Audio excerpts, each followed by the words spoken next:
Time now for a look at the day's business news, and for that we're joined in studio by our business editor Stephen Carroll. Stephen, we're going to start in India, I believe, where the rupee has hit a record low level against the dollar. The currency's really taken a battering on the markets over the past 24 hours, hit a record low against the dollar yesterday, hitting another record low in the past few hours of almost 74 rupees to the dollar.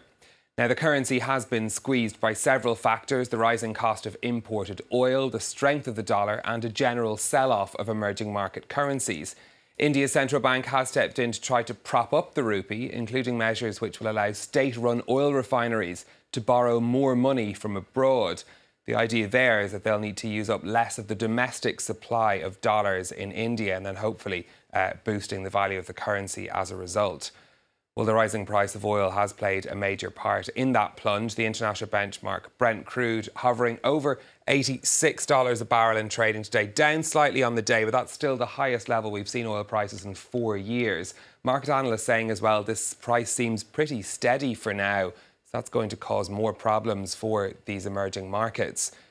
We'll check in next on how the stock markets are digesting all of this. India's Sensex took a tumble yesterday, another tumble in trading today, down over 2%, in fact, a short time ago. Now, that is the general trend across the Asian markets today, but some of India's biggest names affected by that stock market slump. Reliance Industries, just one example there. You can see, though, generally falls across the board. The Hang Seng and the Kospi and Seoul both down by over 1%. At the start of trading here in Europe, we've got some European markets trading in the red as well. Germany back in business today after being closed for a holiday yesterday. Falls across London, Paris and Frankfurt, but we're also just keeping an eye on the Italian markets too. That's, of course, after the debate over their budget deficit. We're seeing things flatten out after the falls of recent days, and there are banks, Italian banks there, seeing some gains at the start of trading. Over on the currency markets, the dollar getting a boost from a rise in US Treasury yields. It's trading for just under $1.15 in trading, and the euro is just trading at 89 pence sterling as well. We're moving on. Honda is making a massive investment in self-driving cars worth almost $2.8 billion. The partnership with General Motors' Cruise unit will create a powerhouse in the sector from the traditional car industry to rival the likes of Google's parent Alphabet. Japan's SoftBank has already invested more than $2 billion in Cruise. Honda and General Motors say they're developing self-driving cars to serve a wide variety of purposes and ones that can be manufactured at a high volume. We've been talking about the Paris Motor Show a lot this week. It opens to the public today, as you've been hearing. It's coming at a good time for the car industry. France's two main car makers, Renault and the PSA Group, which owns brands including Peugeot and Citroën, have seen strong growth in sales. That means that after years of job cuts, they're now hiring thousands of new workers. Shirley Sitbon has the story. This is where a PSA factory in the west of France trains its new workers and potential recruits. Every week, 3 dozen candidates come here for 2 days, hoping to pass the tests. Being fast is key. I'm starting to get it. It's a good thing I got the training before the tests. I used to be a school teacher.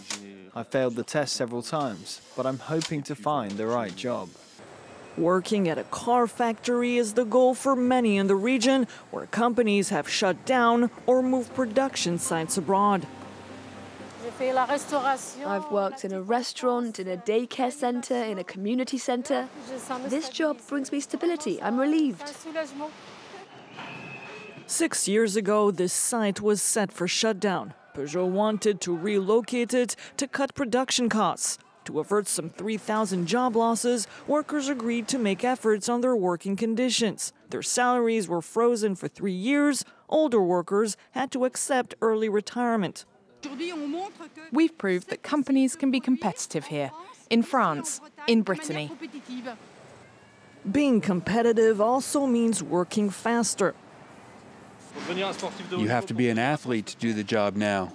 We've made efforts. I hope management will do the same. PSA's revenues jumped by 40% in the first half of 2018. The car maker and its main competitor, Renault, combined, have hired 3,000 workers this year.